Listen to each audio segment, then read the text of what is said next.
All of us are products of the people we've had an opportunity to engage with. I was advantaged by being around a wise, powerful spirit like Bernadette Anderson.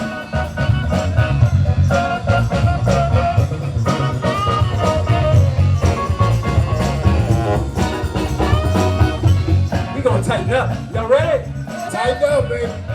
In September 2024, a stretch of Russell Avenue in North Minneapolis was renamed Bernadette Anderson Way, and a street party was held in her honor. Come on, trumpet, tighten it up.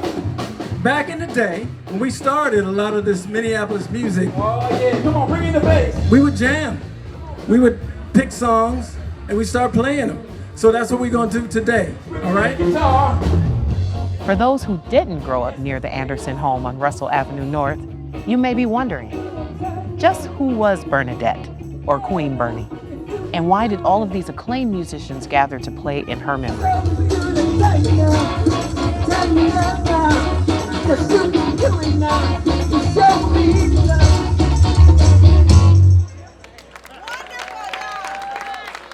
Music fans may associate Bernie with her son, André Cymone, and his childhood best friend, Prince. But André and Prince are just two of the hundreds of young people whose lives were shaped by Bernie's guidance and tough love. As director of the Ruth Hawkins YWCA, she was a constant presence in the community. Queen Bernie dedicated her life to serving others, overcoming her own share of hardships to help young people in need. Well, my mother was born May 21st, 1932. She was born in Minneapolis, Minnesota. She was one of 5 sisters, no brothers, all girls.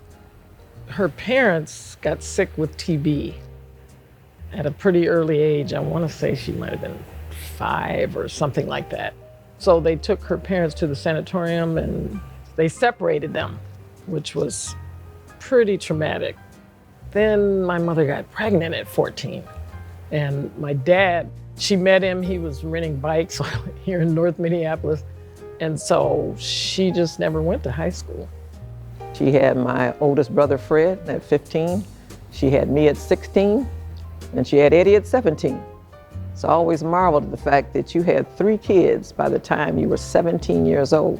That's why you're so crazy. She took a short break, and then she had me. And then my sister Linda, we're only a year and 3 days apart. And then she waited maybe a couple of years with André. The interesting thing about being the youngest in my situation was I was allowed freedom because, you know, she had already been through 5 other kids. My dad was a musician. My dad would be behind, I always remember him being behind the couch on the upright bass. At the time, I didn't realize that my dad would go play sometimes in a quartet. And then it turns out he was playing with Prince's dad, and Prince and André didn't even know it, which was hilarious. Education was critical in our family from both my parents. We had to go to school. They were active in, you know, school conferences and making sure everybody did what they were supposed to do. As the Anderson children came of age in the 1960s, the north side of Minneapolis went through a period of widespread upheaval and change. In the 60s in North Minneapolis, it was a mix of a lot of different backgrounds, but it was predominantly a Jewish neighborhood at that point, and then there was this influx of Black residents that had been moving in the previous decades. So there were different cultures learning to coexist. Black residents on the north side faced income and housing disparities, a lack of job opportunities, a crumbling infrastructure with few recreational facilities or parks, and rising tensions between the community and the police. It really all bubbled over in the summers of 1966 and 1967 when there was widespread unrest down Plymouth Avenue and some of the other main thoroughfares, and it dramatically changed the neighborhood forever. So that's where you saw like the Way Community Center being formed in basically the ashes of the unrest. Early on, Bernie looked for opportunities to get involved. You were gonna see her face, including when the riots happened on Plymouth Avenue. She's gonna make sure the kids don't get hurt, but she's gonna be there, she's gonna be in the audience, she's gonna ask the questions. And then everybody knew, respect Bernadette. She didn't ask this question, all right, we need a response.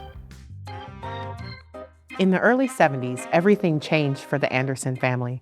Bernie and Fred separated and eventually divorced. And Bernie then moved to 1244 Russell Avenue. She felt like, you know what? I need to live. So she went back to school and got an education.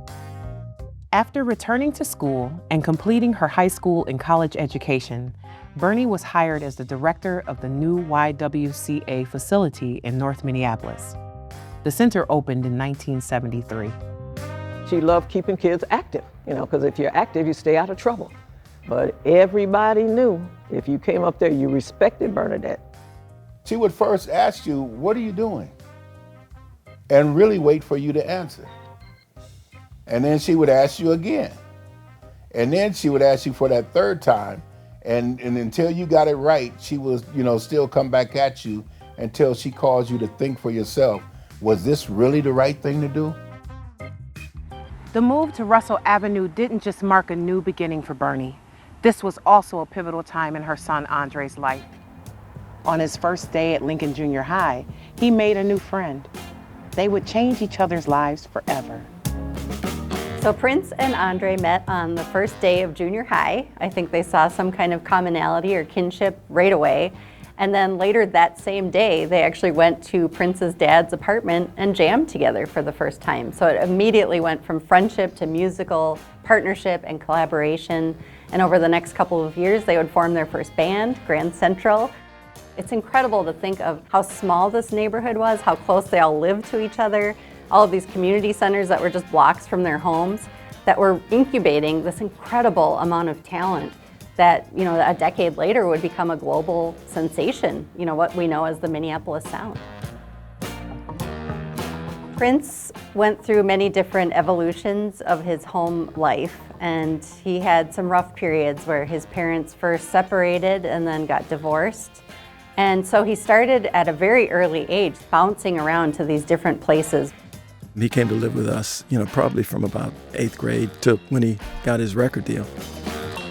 Once he came to our home, he was part of the Anderson clan, and that was that. Can we just groove?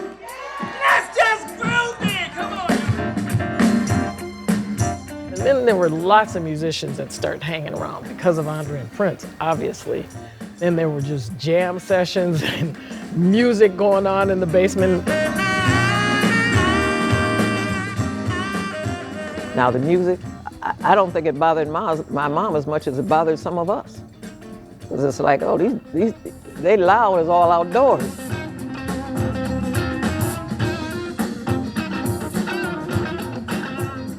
During the summer, the police used to come and thought that it was a riot or something going on in the backyard when everybody's just having a good time and listening to the band play.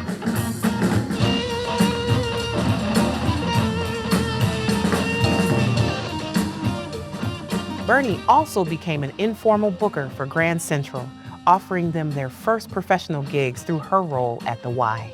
My mother would just say, listen, I need you guys to play this show. You're a band, right? I need you there. You need to be there by this time and whatever. There's this historic photo of Prince and André and Morris Day playing behind these models at a fashion show. And that was a fashion show that Bernie curated. It was called Shades of Blackness, and they did it several years in a row. It was hosted by the Y. There's another great photo of the band playing at the destruction of the downtown YWCA. There was this big ceremony, a dedication ceremony, and a wrecking ball came in. And Grand Central was there playing because of her involvement in the Y as a whole.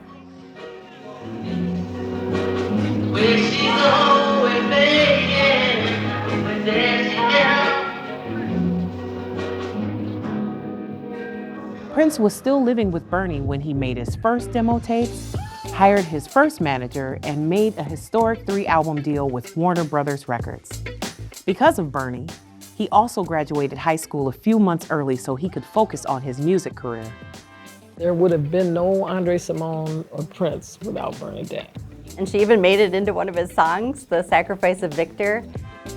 Bernadette's this lady that said, son, what you need is a little discipline, and that is referring to her insistence that he finish school. By the end of the 80s, André had toured the world alongside Prince as he became a global superstar. then branched out on his own to record solo albums and produce other artists. Back home, Bernie had become so revered in the YWCA organization that a club named after her, Bernadette's, had opened in the Uptown Y. Bernadette Anderson is a legend as far as I know, because that teen club was literally like just everything to me. Like when I think about those coming of age years, the music, the DJs, it was like the early days of hip hop. You have to make sure your grades are good. You had to make sure that you were being respectful at all times. And if you weren't under those different rules, then you had a problem with getting in the first place. I just thought it was cool that somebody would put a club together for us, for young people. I felt safe there. Just being young, black, and having our music. There was no standing on the wall. You know, you danced in a line with your friends. There was this one step we used to do.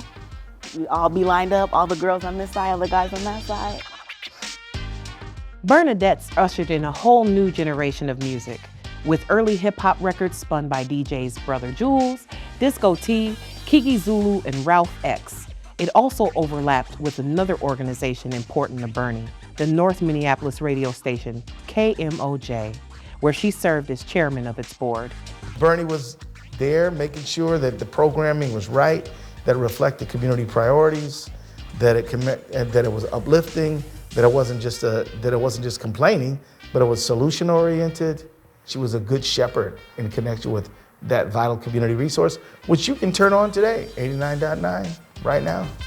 She taught me a lot about radio and how to interview, how to talk to people, you know, how to respect, all of those different things. She had a strong voice.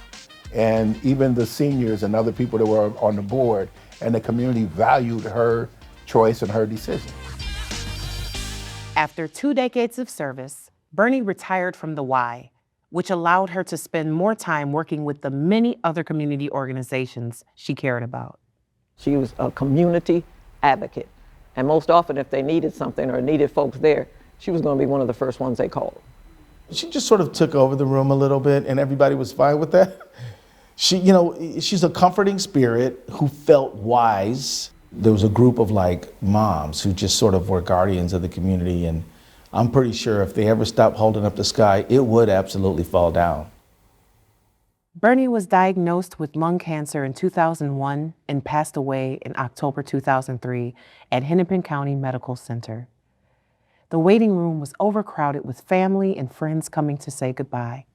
I get a call at the desk, say I've got someone on the phone, and it was Prince. And he was like, hey, nope, they're not gonna bill you. I'm taking care of everything. If you need something, you let me know. So I'm like, okay. There was always a nice little crowd, maybe 30, 40 people that would be outside her hospital room. There was so many people there, she said, Andre, we need to feed these guys. Go grab some pizzas. And on my way back, who do I run into in the hallway of the hospital but Prince, Manuela, Larry Graham and his wife. And we get on the elevator and we're going up and I'm holding all these pizzas and I say, here, why don't you take some of these? He takes half the stack and we go in the room and my mom's face just lit up. That was probably the last thing she thought she was going to see was me and Prince walking in together, because she really wanted to see us back together and being the way we used to be. And so it was really a special moment. To see her face light up like that and to see her happy like that, that just meant the world to me, and I'll never forget it. Over 2 decades have passed since the woman lovingly known as Queen Bernie died. But her legacy lives on thanks to the memories shared and the stretch of Russell Avenue that will forever be known as Bernadette Anderson Way.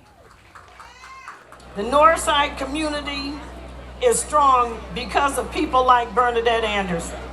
She believed in exposing inner city youth to all the great things in life.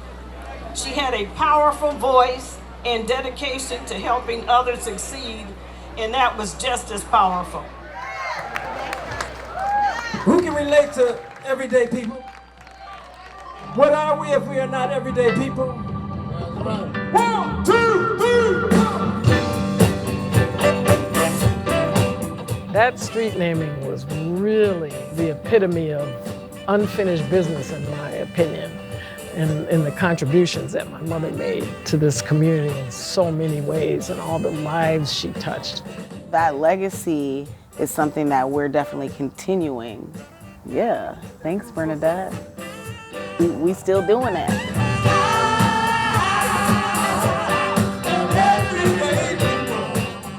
A lot of young women, especially black women, can look at my mother's journey. It was a tough journey, very, very rough journey. There was nothing simple about it.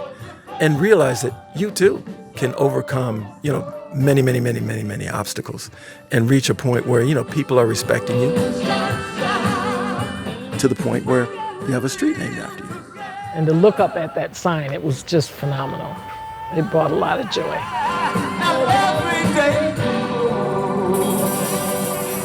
And that's really what it was.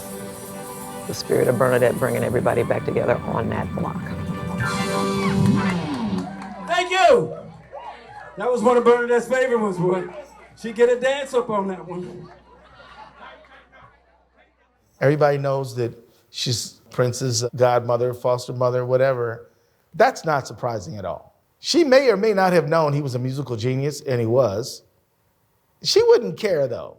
That wouldn't be the reason. The reason would be that kid needs somebody, and she would put her arms around him and just say, I'll look after you, kiddo, and that's the kind of person she really, really was.